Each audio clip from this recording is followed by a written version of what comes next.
Hello, and welcome to the Lost and Found Tarot channel. Today we're practicing our Celtic Cross Spread. I use Celtic Cross when I want as specific an answer as possible for a question.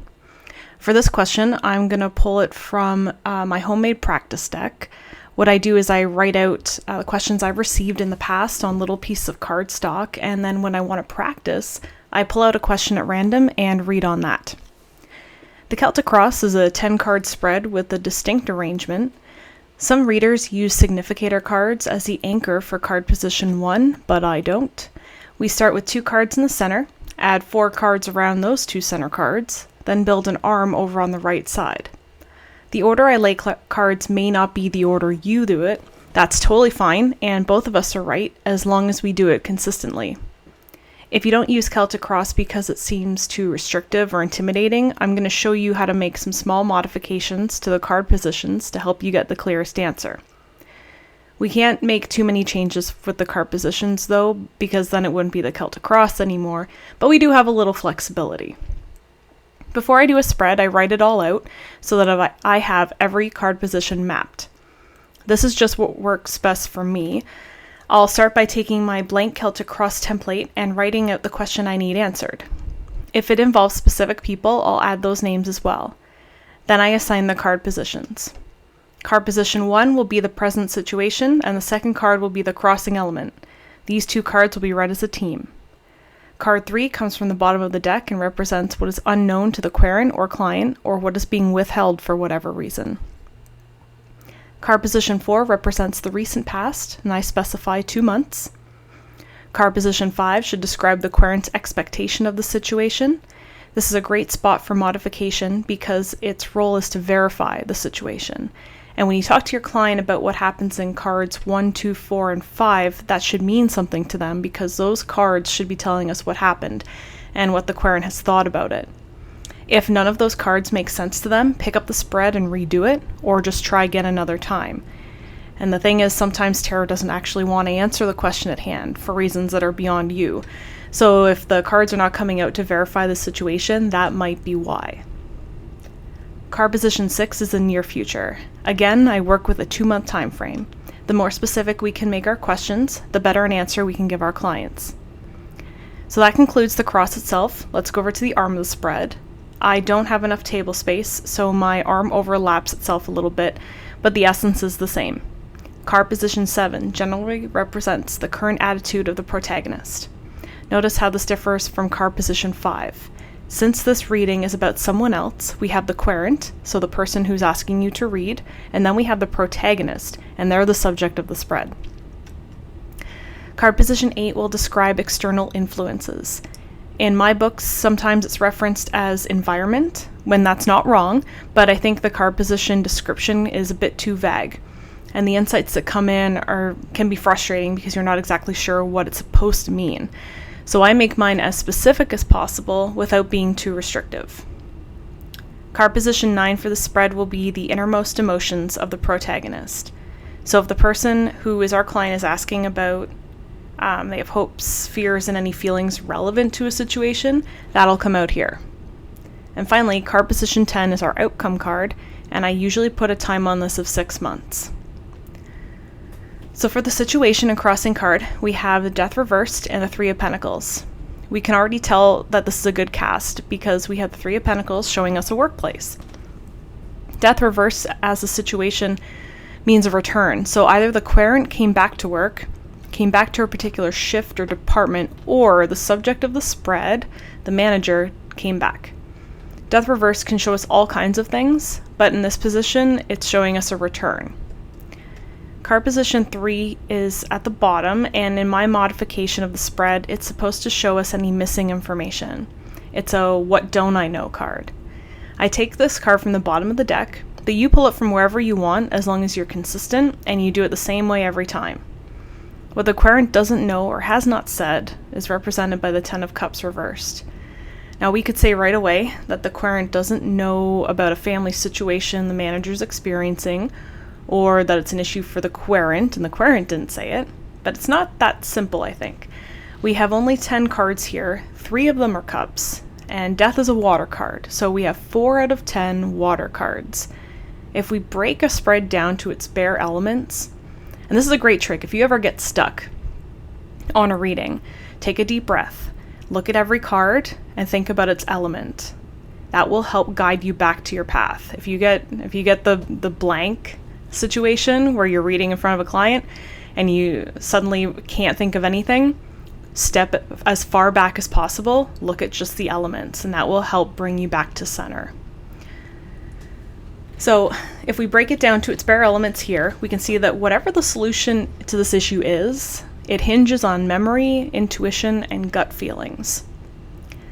Since we made this whole spread up, we have to make some assumptions. Otherwise, we could spend all day going, maybe it's this and maybe it's that. So let's say the manager came back to work after leave and is causing some anxiety for our client because there is some unfinished business there. Maybe when the manager left the first time, there was no expectation that they would be back. So if that's the story we're going with, the querent is not going to get what they're expecting. In our recent past for card position 4, we see some internal moves from the executive level with the King of Swords reversed. This could mean that there was some restructuring at the workplace. Up in card position 5, we have the Magician reversed. So the querent is expecting some shenanigans or underhanded moves from the manager who has returned. If your client comes to you with this particular question, consider what's at stake for them. They came to you for a reason, and they need clarity or confirmation of what they're feeling. Maybe they managed to dodge the curveballs from the recent restructuring, maybe they narrowly avoided a layoff, and maybe they're seeking a promotion that they think the manager can and will try to stop. So if the goal of the client is to find out what they can do to prevent that, the Magician reversed is reflecting that belief, but not necessarily confirming that it's true. We don't take advice from this card, we just take context. The Nine of Cups in card position 6 seems like a tentative win for the querent. This card is very strong, and it can be as shallow or as deep as it needs to be. On the surface, it says play nice, keep your nose clean, so to speak, and things will be fine. If there are any plots, there really isn't anything the client can do to stop those. What they can do is perform well and just do their best to present their best view of themselves to management. If the client is aiming for a promotion, this card may show that in 2 months' time they may either have achieved that or are still working on it.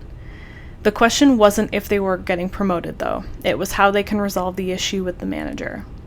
The manager may also be concerned about something being hidden, so to resolve that, we have to present our line of cups for inspection. If the client is confident in their output, they are going to give the manager no reason not to trust them. Going to the arm of the spread, the present attitude of the manager is in the Seven of Swords. It again confirms the idea that the manager may suspect or expect some shifty behavior from the querent for whatever reason.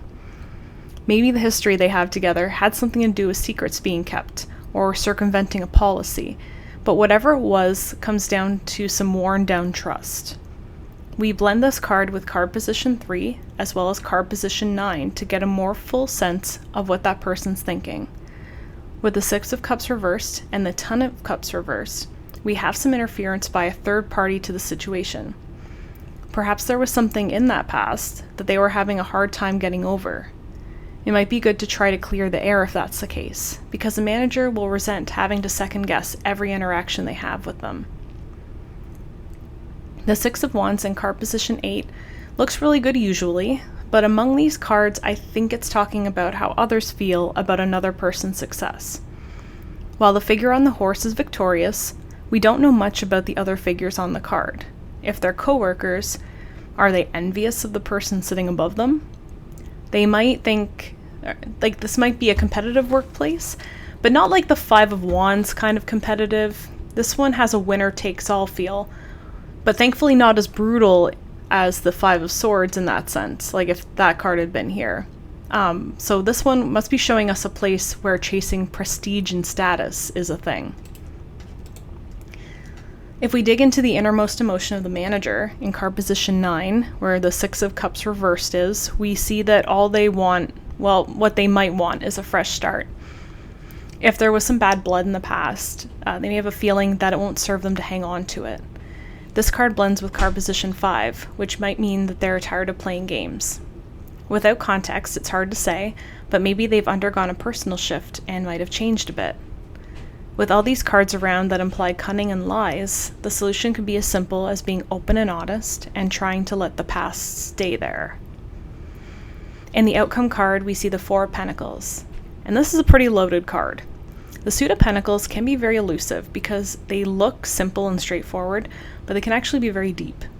If the Querent is able to clear the air with the manager and keep their relationship stable, this card is showing us that strong foundation. It's reflecting that strong foundation and stable holding pattern. But if this card is speaking to the long term, like for the job itself, it could actually be a warning. Perhaps the restructuring that happened in the past was not the last step that the company was taking to preserve its stability.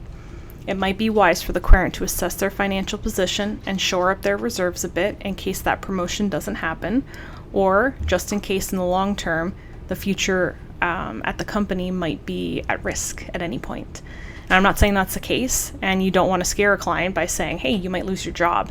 But if this card came out in a predictive card position, then the Querent is supposed to get a message. And after you talk to them, and if that is the case, that there might be some trouble down the road, that might be good advice to pass along to make sure that they are protecting themselves. Thank you so much for watching. If you have some thoughts to share from your own practice or any questions, please put them in the comment section and I'll do my best to respond. If you like this video, please consider subscribing so you'll get the heads up when I post a new one.